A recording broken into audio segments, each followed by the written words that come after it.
Ladies and gentlemen, that was on that song at the beginning of the video, the Tom Morello Archetype Neural DSP plugin, a plugin that recreates every aspect of Tom Morello's amplifier and effects rig and puts all that stuff in the box. So you got Tom's classic JCM 800 amp in there, as well as his unique speaker cabinet that they've modeled. You got a whole bunch of different microphone choices that you can use on the virtual speaker cabinet. You can move the mics around. I love the Neural DSP cabinet modeling. It's so simple to use and it sounds really, really good. And then you got a host of effects, all of Tom's stuff, like basically like an EQ pedal, a Phase 90, the whammy, of course, a wah pedal, and some other really fun stuff. And then you got a host of Neural DSP effects that come usually with all of their plugins, such as a graphic EQ. You've also got a stereo delay. You've also got a stereo reverb. So just kind of a standard assortment of stuff in order to tweak the sound and just make it sound super polished. Now, I've done videos for the Neural DSP plugins before for the Tone King Imperial, the Soldano, and I use their Dark Glass Bass plugin all the time. I love it. Their plugins are great. They're super easy to use. They sound awesome. And yes, they recreate the original, the real deal really, really well. But beyond that, in this video, I discovered something that was really interesting to me, which is that I was using the Morello plugin in ways that would have been difficult for me to kind of achieve or get to using a real rig, even if I had all his stuff here. So what do I mean by that? Well, the first thing was the transpose feature, which I've never tried.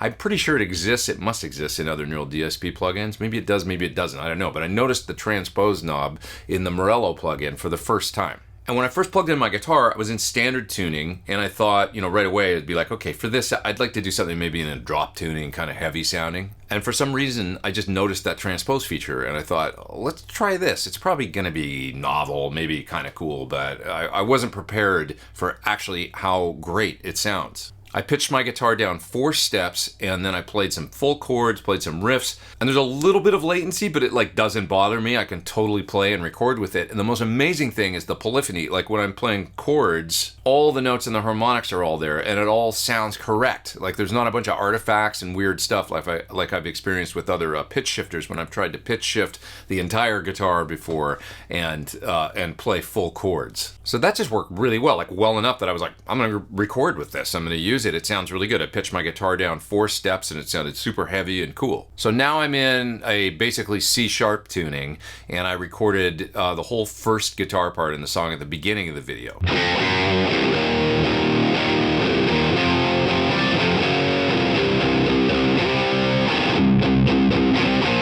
Later on, I added some baritone guitars, and that guitar is already tuned down because it's a baritone. So my baritone was in B, and I was like, well, it'd be nice to be able to play some bug in here, like a gnat or something. Anyway, I thought it'd be nice to be able to play some heavy open chords on it.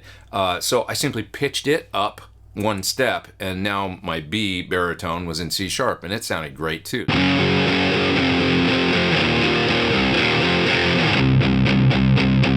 So all the guitars, basically the main rhythm guitars on that track, were recorded using the transpose feature in the plugin. Now the next thing I did that I found super interesting and fun was, where the heck is the thing? I used this, a Boss expression pedal. This is the Boss EV1WL. Now this is a MIDI expression pedal that you can hook up via USB, but you can also use it wirelessly over Bluetooth. So I paired it with my computer, and I was able to control all the fun stuff in Tom's plugin, like the whammy, the wah, the drop thing, and do it all wirelessly with this controlling the plugin. It was so cool. So more on that in a little bit. I'm going to demonstrate that kind of extensively. But between utilizing this and, the tuning thing, I was just like, okay, I'm using this plugin in ways that I've kind of never used plugins before, and maybe ways that I've also never recorded guitars with a traditional rig before. So I found that interesting and really inspiring. The track came really fast. I got it done super quick. So for all these sound examples, I'm plugging guitar or my baritone guitar, various guitars, straight into my recording interface, right into input 1 on my UA Apollo X8P,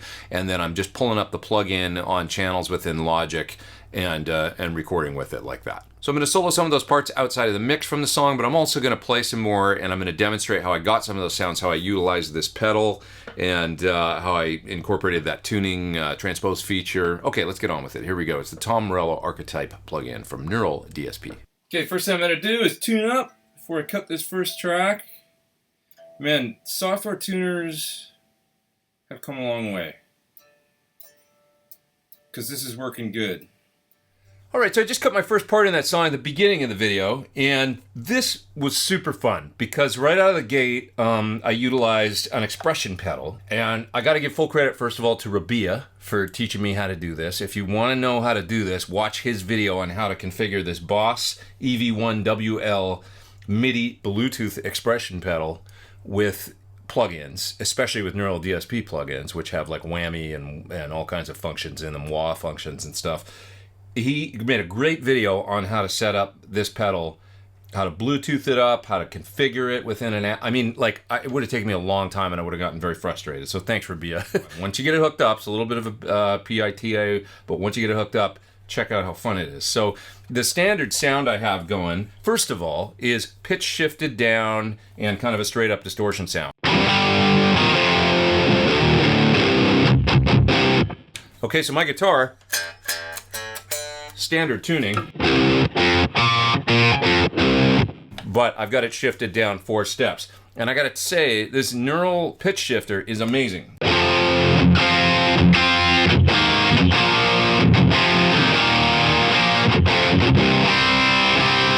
It actually tracks so good. I mean, there's a little latency, for sure, but it's still good enough to record with, I think, and play like tight eighth notes with.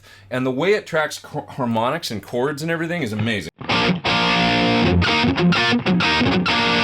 I mean, you can hear all that. There's no glitching or anything. It sounds like legit enough to record with, I think. That's the first thing, is I pitch shifted the guitar down a 4th for this particular preset. And then I figured out how to hook up the Boss expression pedal to control the dive bomb effect. So that's how I was playing a riff, right? And then I would hit the toe switch on the pedal, right? You see it come on the screen there, and then I'd do this.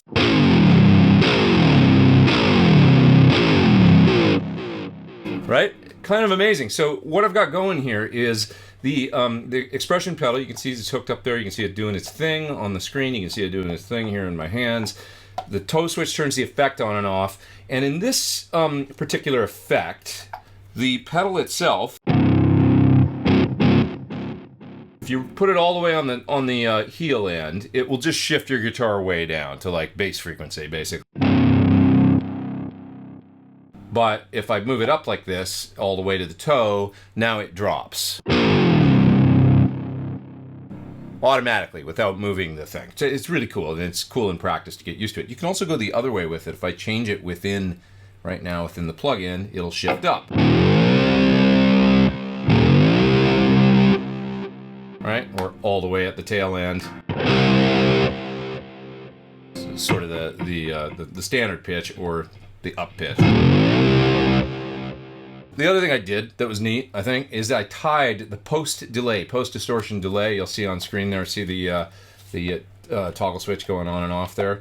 I tied the delay to the expression pedal to the toe switch so that when the drop happens, a delay comes on. Toe switch is off, there's no delay and there's no drop. So you can tie more than one thing, you know, and control multiple things within the plugin with one of these expression pedals. I'm sure there's other expression pedals that work great, but this Boss one seems to be fantastic with the plugin.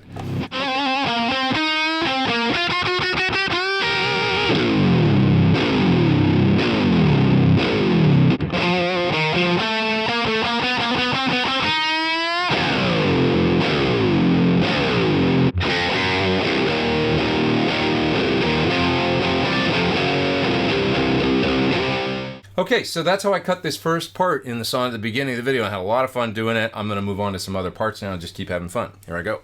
So I just recorded a wah-wah part in the song at the beginning of the video. And the thing about when Tom Morello would use his wah, he had it in the effect loop of the amplifier, which is a really unique sound. Not the way that 99% of guitar players do it, but it worked great for Tom style because it's very aggressive. When you run it post-distortion like he would, it would control the whole tonal sweep of the amplifier. Just a massive aggressive sound, and it's almost like a filter in electronic music where, you know, when you hear those filters go, is that a good impression? It's easier to just show you what it sounds like. Here, check it out.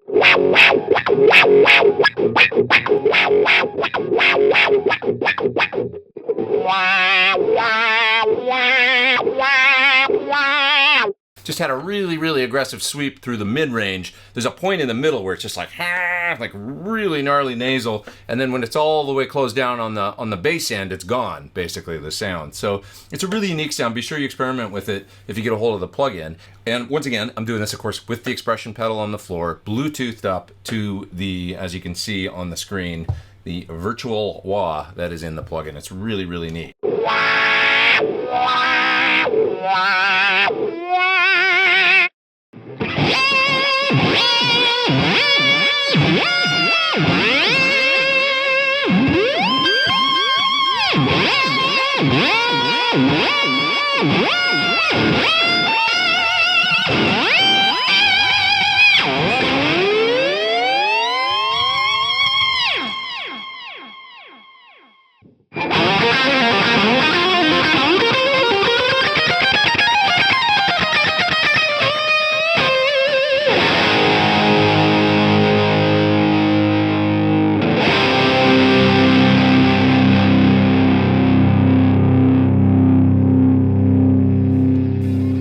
Thanks for watching my video on this awesome plugin from Neural DSP that recreates Tom Morello's guitar rig. I just had a really good time doing this one. It's always fun when you realize that you're kind of getting into new territory and you're getting creative in ways that you haven't before. Certainly incorporating this Boss Bluetooth expression pedal was something that I'd never tried, and it worked great. I'd encourage you to check out Rabia's video on the pedal and how he's used it to control Neural DSP, as well as some other plugins, but specifically, you know, he mentioned Neural DSP in the video where he tells you how to set this one up. For anybody looking how to do that, you'll have a real easy time with it if you reference Rabia's video. And the plugin just sounds great. I mean, it's got great straight-up amp sounds. The cab modeling is terrific. All the effects in there. It's just really fun to get creative with. As usual, Neural DSP kind of knocks it out of the park. They're a hot plugin company right now, and a hot company just in general. They just do cool stuff, and I'm a big fan. You can check it out further at the link down there in the video description below. Click there, it'll take you to more info about their terrific plugins. And also, I'm going to put the link to this pedal in case anybody wants to check it out and maybe get a hold of one of these. Thanks, you guys. I am Pete Thorne. Take care. Over now.